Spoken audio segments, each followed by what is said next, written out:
Muy buenos días, mi nombre es Cristina Pacheco y es un privilegio estar con ustedes una vez más con el estudio de la palabra con Romanos capítulo 16. Pero antes vamos a pedirle la bendición de Dios para que nos dé la sabiduría e inteligencia para entender lo que nos quiere dar a conocer en esta madrugada, bajándolo a nuestra realidad y pedirle a Dios que nos conteste nuestras preguntas que le estamos elevando en esta madrugada de hoy, confiados que siempre nos guiará por el mejor camino, seguros de tus promesas y bendiciones. Amén, amén. Bueno, querida familia, me voy a permitir dar mi reflexión sobre Romanos capítulo 16, que es el último capítulo del libro de Romanos. Bueno, acá el apóstol San Pablo habla de Febe. Se le conoció como diaconisa. La palabra griega usada aquí a menudo se traduce sierva y colaboradora. Al parecer era pues adinerada y ayudada en el sostenimiento del ministerio de Pablo. Era muy respetada en la iglesia y quizás llevó esta carta desde Corinto a Roma. Esta mujer, Febe, fue una de las pocas mujeres en la iglesia primitiva mencionada por nombre en el Nuevo Testamento. De este pasaje podemos aprender ciertas cosas de Febe. Febe tenía responsabilidades en la iglesia de San Pablo, la llamada diaconisa, queriendo decir que era una persona que servía en su iglesia y tenía responsabilidades. Algunos expertos dicen que quizás fue una maestra o evangelista. En varias ocasiones vemos cómo San Pablo usa diferentes formas de la palabra diácono en referencia a personas que estaban dedicadas al evangelio, incluyéndose a él mismo. Definitivamente Febe era una líder en la iglesia de Cencreas y con confianza podemos decir que otros contaban con ella. San Pablo pide a la iglesia romana que la reciban como se recibe a todo siervo del Señor, dando honor, respeto y hospitalidad. Además pide para que se le preste toda la ayuda necesaria en cuanto a sus necesidades, pues ella misma ha sido testimonio de ayuda a los hermanos, entre ellos a San Pablo. Acá con el versículo número 3 saluda a Priscila y a Aquila. Se refiere a una pareja, pues primero nombra a la esposa antes que al esposo, seguramente porque su contribución era mayor y la prominencia en la iglesia de ella era mayor que el esposo. Nos muestra acá en el versículo 4 cómo ellos, en amor a Pablo, esa pareja, fueron capaces de exponer su vida por salvar la vida de Pablo. Por ello Pablo alude a todas las iglesias que deberían estar agradecidos por haber salvado a aquel que compartía el mensaje de salvación con ellos mismos. Acá con el versículo número 5 continúa sus saludos a la iglesia que se reunía en la casa de esta pareja, de este matrimonio. Envía un saludo a Epeneto como creyente prominente también en esa provincia.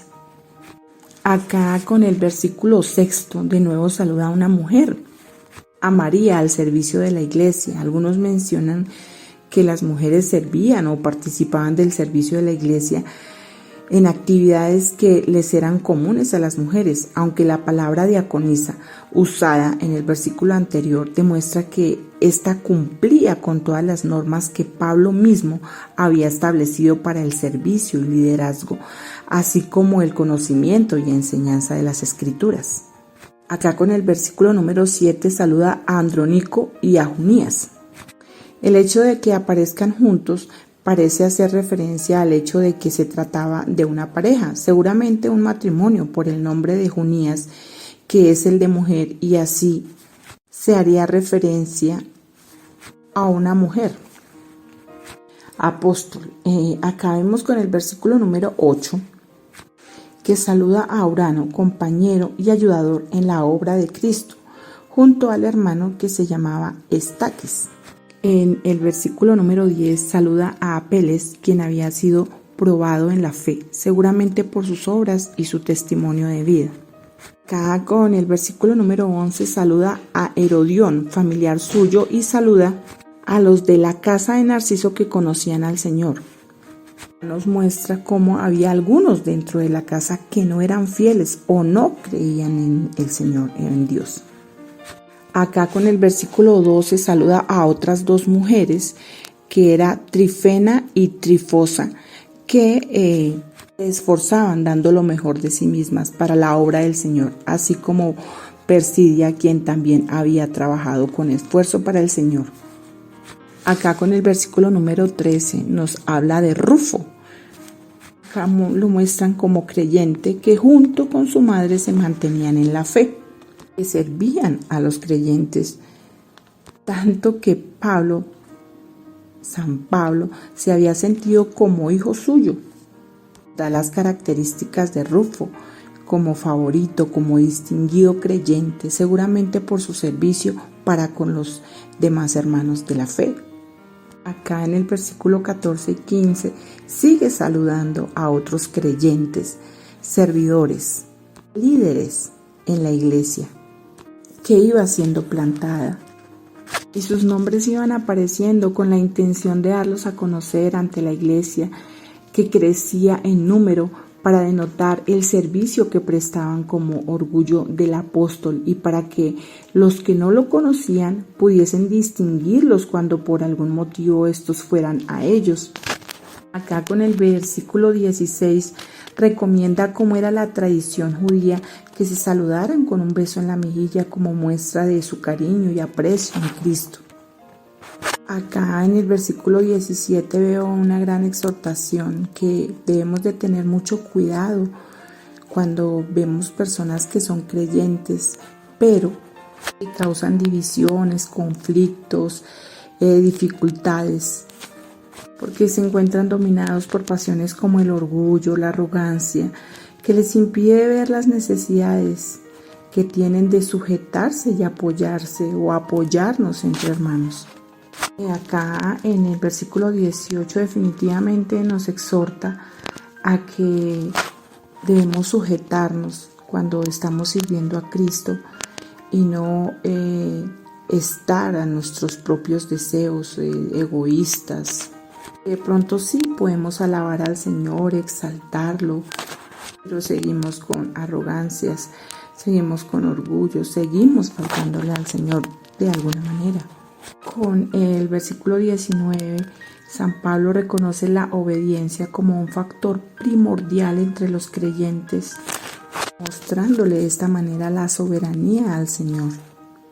Acá la exhortación de San Pablo en ser personas sagaces, ser personas instruidas, ser personas hábiles, ser personas expertas, pero para hacer el bien. Si en algún momento llegásemos a caer en el mal, pues que sea porque somos personas ingenuas y caemos, pero no con premeditación. Bueno, para mí este versículo 20 es de los más importantes para resaltar, en cuanto a que acá el apóstol Pablo nos anima a nosotros, bajándolo a nuestra realidad, y pues en su momento a los romanos, que era a quien le estaba enviando esa carta, a perseverar en su resistencia en contra de los artificios del diablo, asegurándoles que ellos o nosotros, como buenos soldados de Jesucristo, pronto estaremos libres de ese yugo del mal, porque va a sobresalir la justicia y el bien. Porque ese diablo va a ser derrotado, va a ser humillado, va a ser vencido ese enemigo que tengamos. Nos invita acá el apóstol Pablo a que oremos las gracias del poderío del Señor.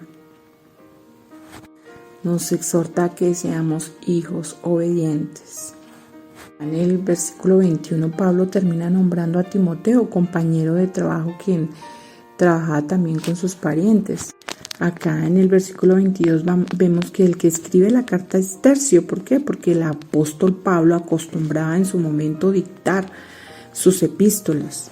Muestra acá como Tercio quería que los romanos supiesen que él, lejos de ser un mero escribiente del apóstol Pablo, sentía sincero afecto cristiano hacia los romanos, y que él, apóstol Pablo, haciendo insertar esta como exaltación, acá el apóstol quería hacer notorio qué clase de ayudante empleaba. Acá con el versículo 23 nos muestra cómo Gallo fue la única persona que Pablo bautizó, parece ser por su hospitalidad cristiana, parece haber sido una cosa no común. Ya en los últimos versículos nos deja exhortaciones de fidelidad, de fe, de salvación, de sabiduría. El apóstol Pablo en el versículo 27 añade un ferviente amén para finalizar su escrito como formalización de que todo lo allí escrito permanezca en la mente y corazón de cada uno de nosotros. Amén.